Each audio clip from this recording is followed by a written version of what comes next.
আরোহীর পছন্দের তরমুজ। তরমুজ খোর। আরোহী কি একজন তরমুজ খোর? কি করবি বিচি রেখে তরমুজের?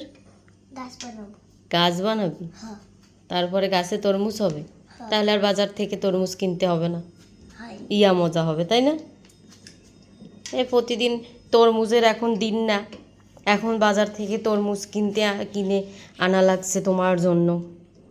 তোমার তরমুজ খেতে মন চেয়েছে, তোমার যখন যেই জিনিসটা থাকবে না তখন সেটা খেতে মন চাইবে। কাঁঠাল যখন থাকবে না তখন কাঁঠাল খেতে মন চাবে, যখন তরমুজ থাকবে না। হ্যাঁ, এই তো এই তরমুজের বীজটা লাগাবো, লাগালে পরে এটা দিয়ে গাছ হবে, গাছ হলে পরে সেই গাছে তরমুজ হবে, তারপরে আরোহী সেই তরমুজ খাবে, তাই না? খেয়ে দেখো মিষ্টি নাকি? মিষ্টি? বেশি মিষ্টি না?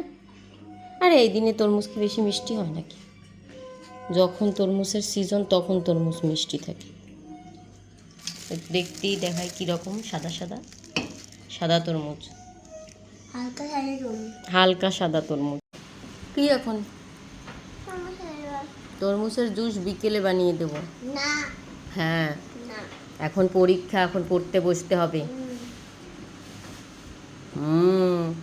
তরমুজ খাও আগে, এখন তরমুজ খেয়ে নাও, দুপুরে যখন আসবে পরীক্ষা দিয়ে আসার পরে তারপরে তরমুজের জুস। এই যে একটা তরমুজের দাম এখন নিয়েছে 260 টাকা। সিজন না তরমুজের, এখন তো আর সিজন না। তরমুজটা খেতেও সেরকম মিষ্টি না, মানে খাওয়ার মতোই না, জল জল, মিষ্টিও না আর হলো গিয়ে টকও না, কীরকম একটা অবস্থা।